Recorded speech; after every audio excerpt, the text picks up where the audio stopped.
Dracula, a Runestone radio drama, Part 1.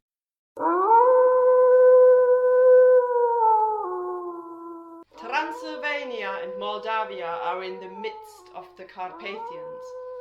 We welcome you to where the dead travel fast.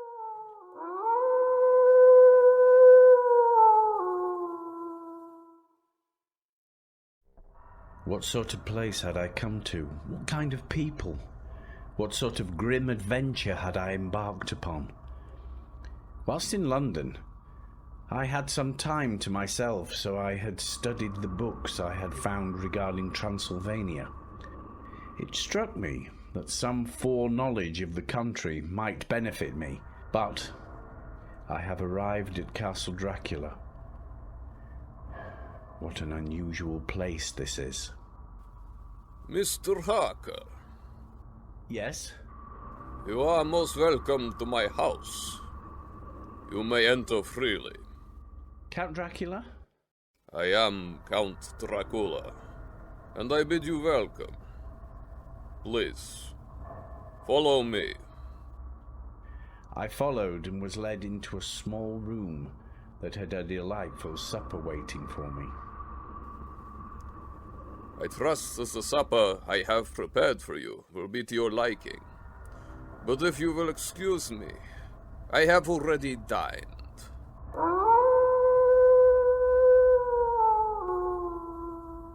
Listen to the children of the night. What sweet music they make. I believe you city dwellers cannot nor will not enter into the spirit of the hunter. Tomorrow, you may sleep as late as you wish. I shall be away until the afternoon, so you must sleep well and dream. For Transylvania is a wonderful place for dreams. Good night, Mr. Harker. Good night, Count Dracula. The next day I slept until quite late, and once I had finished a hearty breakfast, I looked for a bell that I may ring to inform the servants that I had finished, but I could not find one. This seemed strange, but I brushed it aside. Back in my room, I took a look around. There were no books, no newspapers, or any writing materials. There was very little by the way of what I would have thought essential to a comfortable stay.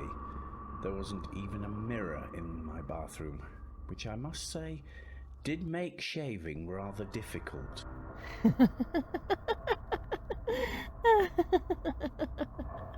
I decided to explore a little of the castle and started to make my way through the many corridors, and after what seemed like an age, I eventually found myself in the library. It was here that the Count found me. I am so very glad that you have found your way to my library, Mr. Harker. I am sure there is much in here to interest you. Indeed, it is through these books that I have come to know much about your great England. And I feel that to know her is to love her. I absolutely agree. How I long to walk through the crowded streets of your mighty London, that I might share its life, its death, and all that makes it what it is. But alas, I have only learned your language through my book. Your English is excellent. You are very kind. But I know that if I were to speak in your London, no one would accept me. Here in Transylvania, I am a nobleman. But a stranger in a strange land is simply a no one. I hope that you will stay with me for a while, and that through conversation I may learn much information. All that I ask is that when I make a mistake, that you will tell me honestly. Of course, Count. It would be my pleasure. I wonder if I may come to the library as often as I choose. Certainly. You may go anywhere you wish in my castle, except for where the doors are locked. There is a reason things are the way they are here. This is Transylvania, and Transylvania is not England. You do understand. And now, would you be so kind as to tell me about the house that you have found me in your beautiful England? Indeed, it will be my pleasure. The house is perfect for your needs. It is very large and dates back through many periods, even as far back as medieval times. I have been told that one wall is so thick that there are very few windows, and those that there are heavily barred. This will afford me some excellent security and safety. Please go on. Do tell me about the location. Well, the area is very rural, and there are only a few houses close by. One of these is a very large house which has recently been turned into a private lunatic asylum. But please do not be concerned about this place, for it is not visible from the grounds. Nearby is a church. I am happy that it is big and old. I am from an old family and would not like to live in a new house. I also rejoice that there is a church nearby. But now, I must go. Will you dine with me later? I am afraid not, for I have many things to do to prepare for my move to England. But please, make yourself comfortable, and we will talk again tomorrow. I look forward to hearing more about my new country. Somehow I felt his words and the way he looked did not match. His smile was somewhat malignant, and this shook me a little. Brushing this aside, I decided to take a look at some of the books around me. So many wonderful books were out on the large desk. One of these was an atlas, and this was open at a map of England. I moved to look through the window. All I could see for miles was sea, a sea of the darkest green. I decided it was time to explore the castle further, but I was disappointed to find that there were doors everywhere, and every one of them was locked and bolted. This is Transylvania. It has become very obvious to me that there is no exit from this castle, apart from the windows. It is a veritable prison, and I am a prisoner.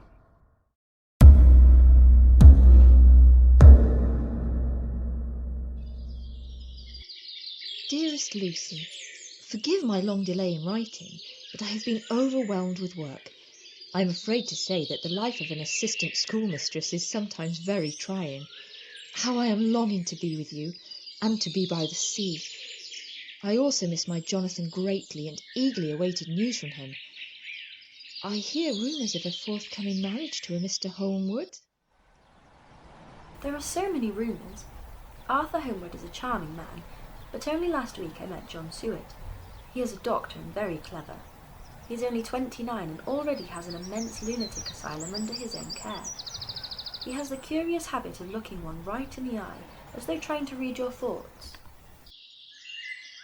I have just had a few hurried lines from Jonathan. He is in Transylvania now and hopes to return in a week. Poor Mina, you must come up to see me. This is such a lovely place. There is a beautiful abbey ruin, and the graveyard there is one of the nicest spots. Please don't delay.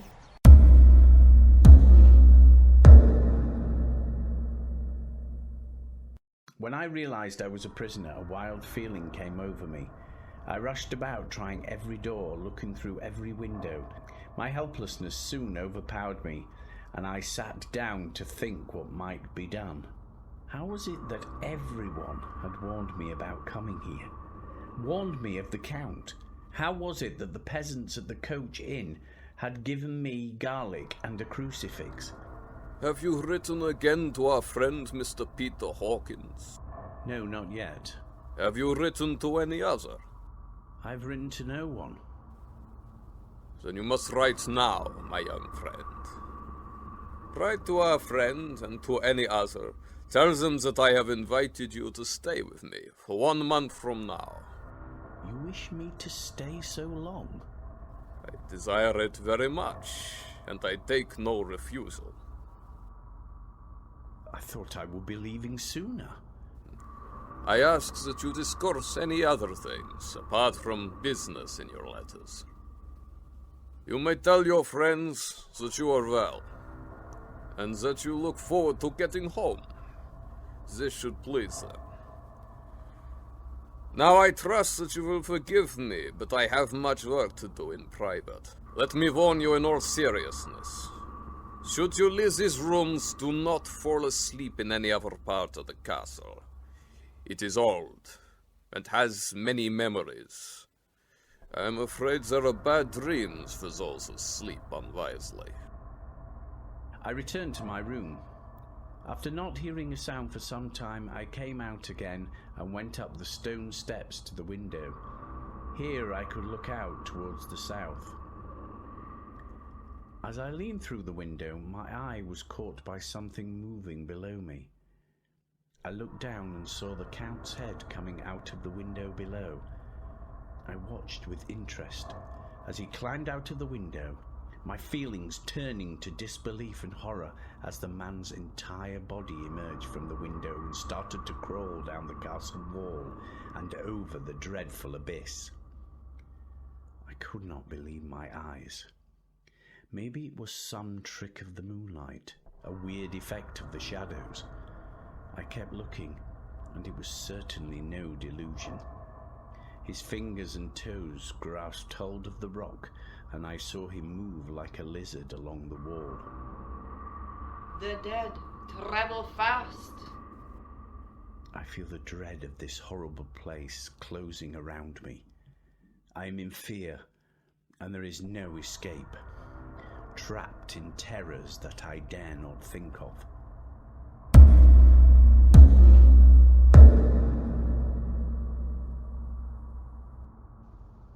Lucy, what's wrong? Oh, please come away from the window. Come back to bed. Lucy, for goodness sake.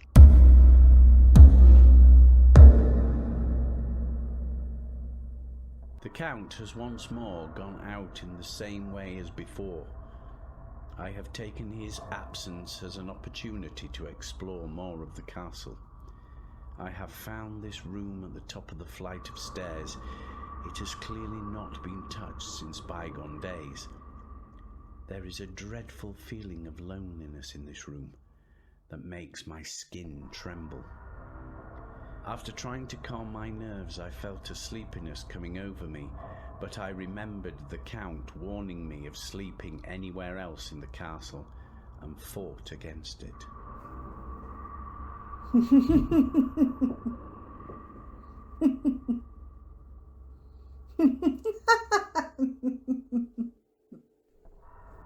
How dare you? How dare you touch him when I have forbidden it? Get back, you vile creatures! This man is mine! Are we to have nothing tonight? I was lost. The door opened and I... For now, do not worry.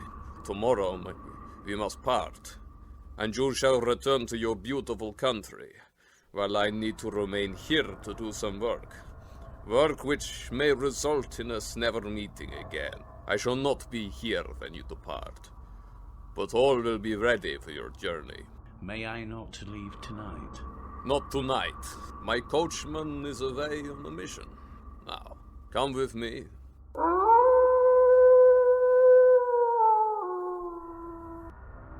Maybe tonight was not the night to leave. I can take courage in knowing that in the morning I shall be leaving this place. It had occurred to me that I have not yet seen the Count in the daylight hours.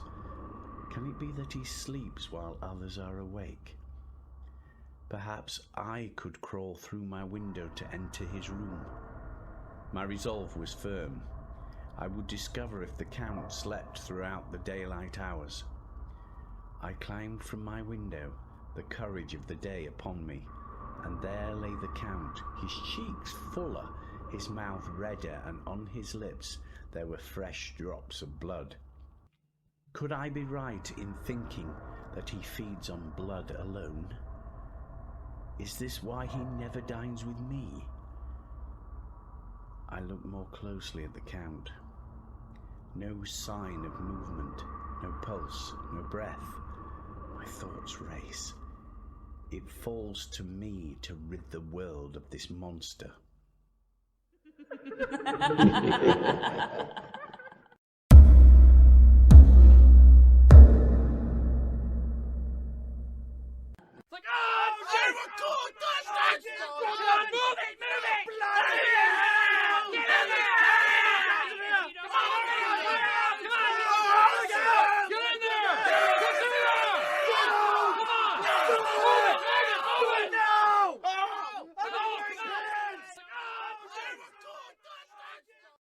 I cannot eat.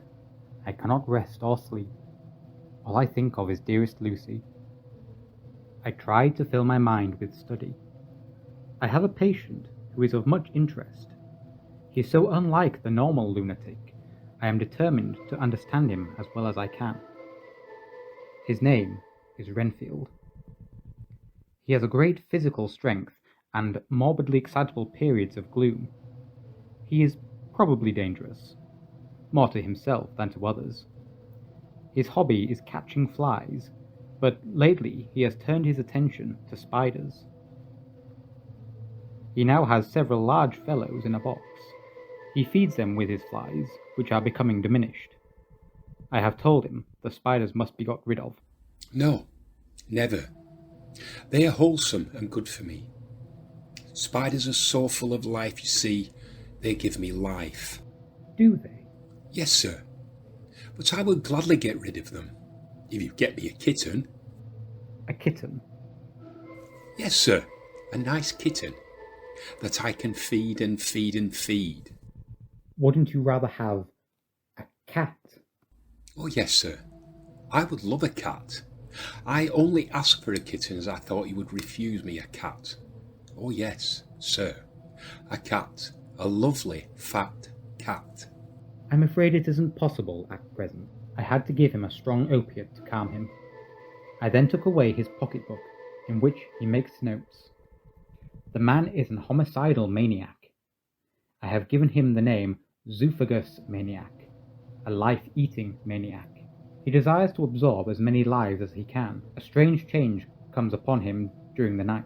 He began to get excited and sniff about as a dog does when trying to settle.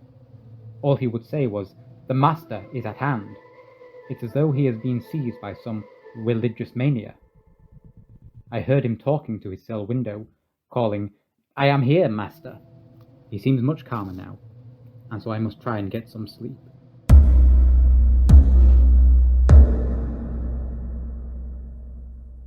Lucy? Are you down here? Mina, where am I? What's happening to me? Shh. I took Lucy back up to bed and stayed with her until she was sleeping peacefully. I don't understand what is ailing her. She eats and sleeps well, but the roses are fading from her cheeks and she is getting weaker. At nights I hear her gasping for air. Her door is kept locked for fear of her sleepwalking again. On her neck are 2 small puncture marks. They have been there for a few days now and seem to be getting larger. I must insist that a doctor is called to see her. Mina, a letter has arrived for you. According to the postmark, it is from Jonathan. Jonathan? He has been ill. The letter is from Mr. Hawkins. He says I need to go to Jonathan to nurse him. Sister Agatha at St. Joseph's in Budapest has been caring for him. You must go to him, Mina. I will be quite all right until you return. I travelled that same day. When I arrive at St. Joseph's, I am shocked by his appearance. Oh, my poor Jonathan, what has happened to you? The sisters say that you have been suffering from brain fever, raving like a lunatic. I'm not a lunatic, Mina. I have seen some terrible things, and what I saw is the truth. Here, I have noted all in this book. You must keep it safe. Read it if you will, but never let me know of what you read unless the time requires it. I will keep the book, Jonathan, and it will be a sign that we trust each other. And I will never open it unless it is for your sake.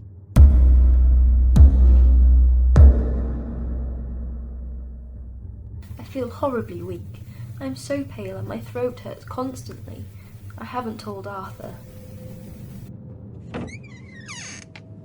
I needed to see you, Lucy. Arthur tells me that you are not quite well. My dear Seward, how is she, do you think? She is very pale and drawn. She's getting worse each day. Do you remember how she used to look? When I look at her, I feel a pang of sickness. I told her she should ask you to see her. I'm completely fine. All I need is a little rest. Although very pale, you don't have the usual signs of anemia. Do you have any pains at all? I have difficulty in getting my breath. It hurts a little, and I feel lethargic and so very heavy. And I'm also having the worst dreams that I have ever had. Frightening, sick, ugly dreams. What kind of dreams? When I was a child, I would walk in my sleep. When I was in Whitby, the habit came back. It began on the night of the storm. The storm? Which storm? Did you not hear? The ship, the Demeter, was forced into the harbour. There wasn't a sailor left alive. The only living thing to come off the ship was a dog. Good Lord. Maybe this is what's causing her dreams. She seems in good physical health, but I will write to a friend of mine. He is well learned in obscure diseases. I will ask him to come over and pay her a visit. His name is Abraham Van Helsing. He is one of the most advanced scientists the world knows, and he has an absolutely open mind.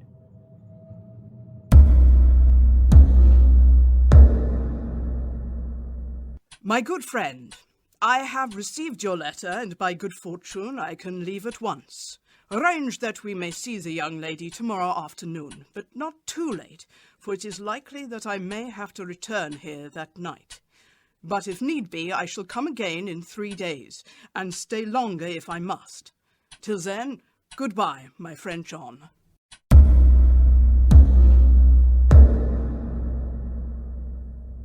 Van Helsing, my dear friend, you are so welcome. Thank you for agreeing to see Lucy. Have you said anything to the lover about the young lady? Not as yet. You are right not to. Better that he does not know what may lie ahead. What do you think it might be? I have thoughts on what you have told me, but I must meet the young lady so that I can make the correct diagnosis. You wanted to see me? Here, my dear. Please, take a seat. There is no time to wait. John, she must have a transfusion of blood at once, for I fear if we delay, her heart may not be kept working as it should. The master is near. I am the younger man. It must be me that gives her blood. Professor Van Helsing, how is she? It seems that I have arrived just in time. I am afraid that she is bad, very bad. Sir, you can do more than anyone living, and courage is your best help. What can I do? You only need ask. I'll do anything for Lucy. My life is hers. Lucy requires blood, and blood she must have or she will die. My friend John and I have consulted, and we are ready to perform what we call a transfusion of blood. John would have done it, but now that you are here, it will be better for you to. Come now.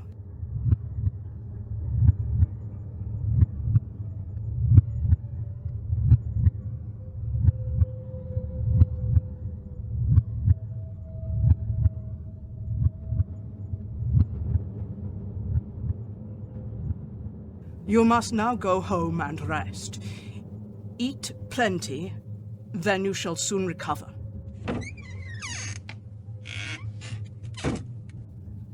Tell me, what do you make of the mark on her throat? What do you make of it? At present, I do not know. I must go back to Amsterdam tonight. There are many books that I need. You must remain by her side, and do not let her out of your sight, for we are the best nurses she can have. When I return, we can begin. Begin what, Van Helsing? May we not sit with Lucy? We will keep her safe. We will watch over her. You must sleep. I will be here by your side.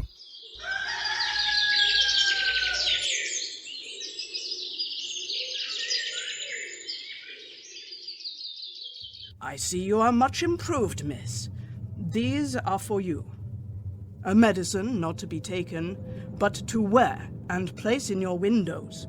Then you shall sleep well without the dreams. I think, Professor, that you are playing a joke on me. For these are garlic, not flowers. I never joke, my dear. These are for your own good. I don't understand, John. What does he mean? There is always a reason, but I must admit this puzzles even me. Perhaps the professor is trying to keep away evil spirits. Perhaps I am. Take care not to open the window or door tonight, no matter how close the room may become. I promise, and thank you. 1,000 times thank you. I will return and see you tomorrow. The dead travel fast. The dead travel fast. The dead travel fast. Oh my God. What has this poor child done to be so beset with such evil? Come, we must operate again. Arthur is not here. He is visiting his father, who has been taken ill. Then I must provide the blood. Let us make ready. The blood is the life.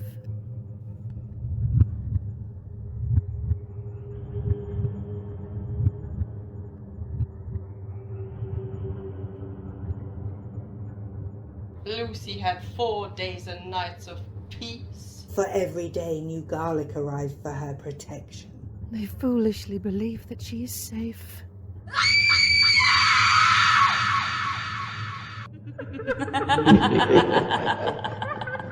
Lucy went to bed as usual. Sleep would not come this night. Is there anyone there? All that can be heard is the howl of a dog. A bat is buffering its wings against her bedroom window. The window smashes. No! She is dead. What shall I do? What shall I do? She has peace at last. She may be at peace, but this is not the end. Only the beginning. The beginning? I don't understand. Tomorrow we must operate, but not as you may think. I have not forgotten how you do love her, but we must do the operation after the coffin lid has been screwed down. That way we can operate without anyone ever knowing. But why? The girl is dead. Must we mutilate her poor body without need? There are many things you do not yet know, my friend. And you know that I will never do anything without good cause. Professor! Please, believe me when I say I have good reason. There are strange and terrible days before us. You must have faith in me.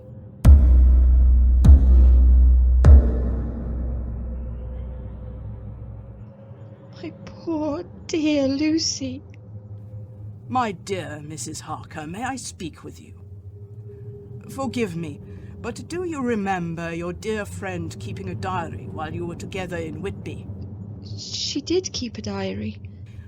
I understand that she wrote in that diary concerning her sleepwalking on the cliffs, and that you saved her. Could you tell me what you remember?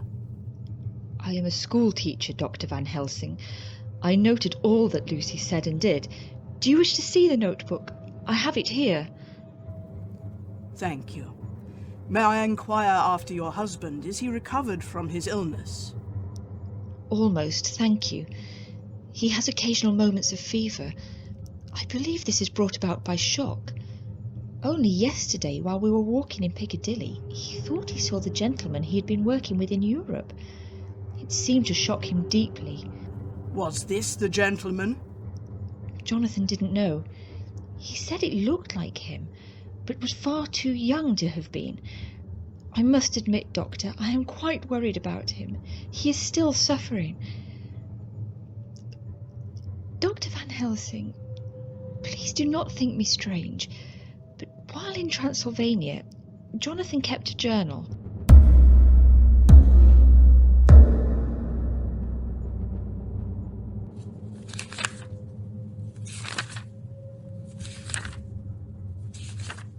I feel that you may think me a fool, Doctor. Without doubt, I believe all that you have written here, terrible as it is. 1,000 thanks. You have taken a huge weight off my mind. But what terrible things are in the world? What if that man is in London? I do not know who to trust anymore. We must be friends, and keep this secret in our hearts for all of our lives, and I must ask for your help. Does what you need to do concern Count Dracula? Then I am with you, heart and soul.